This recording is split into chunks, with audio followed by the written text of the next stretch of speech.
I take it for granted the king gets all in these soldiering parties and ambushments, as you call them." "I know nothing about that, Master Cap. I take my share of the lead and powder if any falls into our hands, and say nothing to the king about it. If any one fares better, it is not I, though it is time I did begin to think of a house and furniture and a home."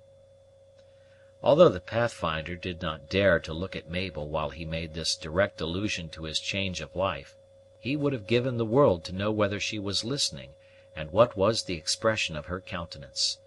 Mabel little suspected the nature of the allusion, however, and her countenance was perfectly unembarrassed as she turned her eyes towards the river, where the appearance of some movement on board the Scud began to be visible. "Jasper is bringing the cutter out," observed the guide, whose look was drawn in the same direction by the fall of some heavy article on the deck. "The lad sees the signs of wind, no doubt, and wishes to be ready for it." "Ay, now we shall have an opportunity of learning seamanship," returned Cap with a sneer.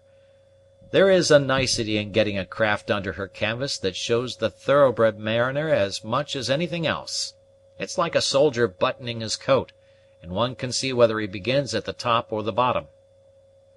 "I will not say that Jasper is equal to your seafarers below," observed Pathfinder, across whose upright mind an unworthy feeling of envy or of jealousy never passed; "but he is a bold boy, and manages his cutter as skilfully as any man could desire, on this lake at least. You didn't find him backwards at the Oswego Falls, Master Cap, where fresh water contrives to tumble downhill with little difficulty." Cap made no other answer than a dissatisfied ejaculation, and then a general silence followed, all on the bastion studying the movements of the cutter with the interest that was natural to their own future connection with the vessel. It was still a dead calm, the surface of the lake literally glittering with the last rays of the sun. The Scud had been warped up to a kedge that lay 100 yards above the points of the outlet, where she had room to maneuver in the river which then formed the harbor of Oswego. But the total want of air prevented any such attempt, and it was soon evident that the light vessel was to be taken through the passage under her sweeps. Not a sail was loosened, but as soon as the kedge was tripped, the heavy fall of the sweeps was heard, when the cutter, with her head up stream, began to sheer towards the centre of the current, on reaching which, the efforts of the men ceased, and she drifted towards the outlet. In the narrow pass itself her movement was rapid, and in less than 5 minutes the Scud was floating outside of the 2 low gravelly points which intercepted the waves of the lake. No anchor was let go, but the vessel continued to set out from the land, until her dark hull was seen resting on the glossy surface of the lake, full 1/4 of a mile beyond the low bluff which formed the eastern extremity of what might be called the outer harbor or roadstead. Here the influence of the river current ceased, and she became virtually stationary. "She seems very beautiful to me, uncle," said Mabel, whose gaze had not been averted from the cutter for a single moment while it had thus been changing its position. "I daresay you can find faults in her appearance and in the way she is managed, but to my ignorance both are perfect." Ay, she drops down with the current well enough, girl, and so would a chip. But when you come to niceties, all old tar like myself has no need of spectacles to find fault." "Well, Master Cap," put in the guide, who seldom heard anything to Jasper's prejudice without manifesting a disposition to interfere, "I've heard old and experienced salt-water mariners confess that the Scud is as pretty a craft as floats.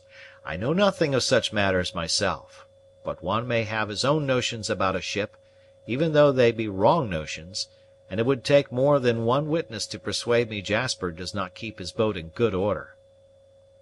"I do not say the cutter is downright lubberly, Master Pathfinder, but she has faults, and great faults."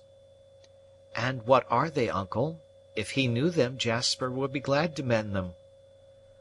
"What are they? Why, 50, ay, for that matter 100, very material and manifest faults." "Do name them, sir, and Pathfinder will mention them to his friend." "Name them!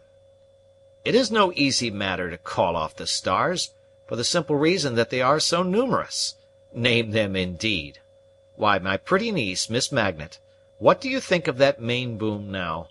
To my ignorant eyes, it is topped at least a foot too high, and then the pennant is foul, and damn me if there isn't a topsail gasket adrift, and it wouldn't surprise me at all if there should be a round turn in that hawser if the kedge were to be let go this instant.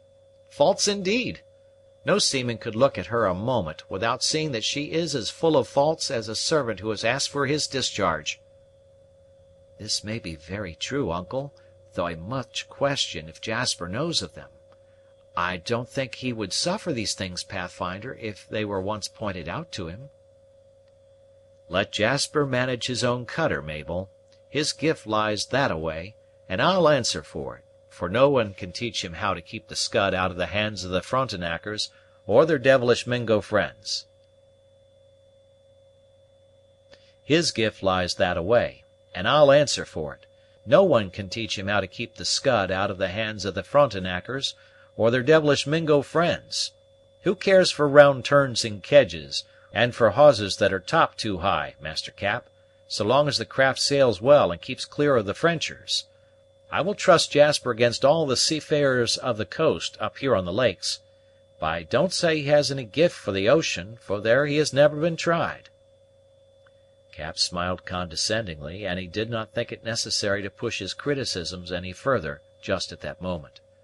By this time the cutter had begun to drift at the mercy of the currents of the lake, her head turning in all directions, though slowly, and not in a way to attract particular attention. Just at this moment the jib was loosened and hoisted, and presently the canvas swelled towards the land, though no evidences of air was yet to be seen on the surface of the water. Slight, however, as was the impulsion, the light hull yielded, and in another minute the Scud was seen standing across the current of the river with a movement so easy and moderate as to be scarcely perceptible. When out of the stream she struck an eddy and shot up towards the land, under the eminence where the fort stood when Jasper dropped his kedge. "Not lubberly done," muttered Cap in a sort of soliloquy. "Not over lubberly, though he should have put his helm a starboard instead of a port, for a vessel ought always to come to with her head off shore, whether she is a league from the land or only a cable's length, since it has a careful look, and looks are something in this world."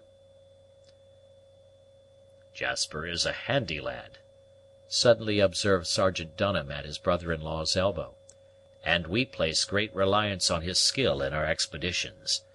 But come, one and all, we have but half an hour more of daylight to embark in, and the boats will be ready for us by the time we are ready for them."